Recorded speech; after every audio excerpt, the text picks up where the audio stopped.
Mais quelle dinguerie. Franchement, si vous n'avez pas encore vu la série The Penguin, ou The Penguin, tout dépend comment vous appelez ça, moi j'appelle ça The Penguin, ou Le Penguin, ou The Penguin, c'est comme vous le souhaitez, mais foncez voir cette série. Même si vous n'avez pas aimé The Batman, et ben franchement, The Penguin, c'est magistral. Chaque épisode qu'on a eu chaque semaine était fantastique. C'est une série qui a réussi à justement de se détacher du personnage principal de quel univers il provient, du coup Batman, et porter toute l'attention justement sur Oz, qui est quand même le pingouin, nous introduire tout un tas de personnages aussi intéressants les uns que les autres, mais waouh, franchement, au final, cet univers est tellement riche. Matt Reeves a un univers Batman énormissime. C'est incroyable. Le dernier épisode, je pense qu'il met tout le monde d'accord sur sa façon de travailler, sur là où en arrivait le pingouin. Et on comprend mieux la psychologie du personnage. On l'a découvert dans le film de Batman. Et à la fin de cette série, on découvre un nouveau pingouin. Et je trouve ça juste extraordinaire. Tous les acteurs jouent extrêmement bien. Les personnages introduits, comme Sophia, magnifique. Je veux dire, l'actrice joue hyper bien. Je la connais de base. On la connaît de base dans How I Met Your Mother. En tout cas, moi, c'est là la première fois que je l'ai vue. Elle a fait d'autres rôles qui montraient comme quoi c'était une bonne actrice. Mais avec ce rôle-ci, elle a crevé l'écran. Il y a des fois où, justement, la tension était tellement forte dans l'épisode, je fais waouh, elle joue extrêmement bien. Toute la partie, l'épisode consacré où elle est à Arkham. Mais waouh, on a envie d'être plus présent encore dans Arkham, découvrir tout ce qui se passe, les bas-fonds, se dire ok, est-ce qu'il y aura tel personnage. Mon seul regret, c'est que dans le passage de Arkham, ça aurait été cool qu'on ait des petits easter eggs à gauche ou à droite, justement pour nous dire il y a tel personnage qui est prévu, tel personnage aussi qui coexiste dans cet univers. Mais voilà, on n'a pas eu le droit et ce n'est pas grave, ça n'a rien gâché justement à la série. Tout le contraire, ça fait justement le fait qu'on se focalise sur les personnages. Le personnage de Victor, mais oui. Mais au début, je me dis, mais qu'est-ce qui nous introduit comme personnage là ? Qu'est-ce qui va nous apporter de plus que ce que les autres personnages nous proposent ?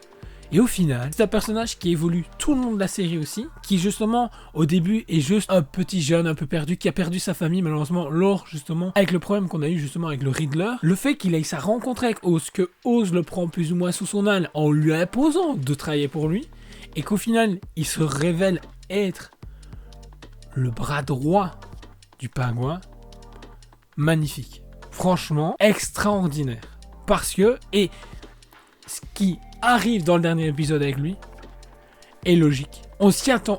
Personnellement, je m'y attendais pas. Mais au moment donné où il se passe la chose, je me suis dit, ok, là c'est fini. On arrive là. Réellement, on pouvait pas s'attendre à mieux.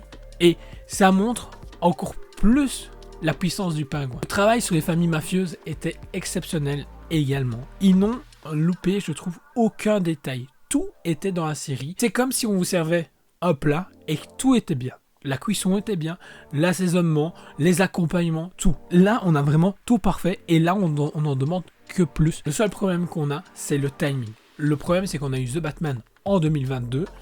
Ici, on a The Penguin. Bon, maintenant, il y a eu la grève justement des scénaristes. Il y a le Covid, machin. Ok, on connaît. Mais là, du coup, on a la série The Penguin qui se passe littéralement juste après.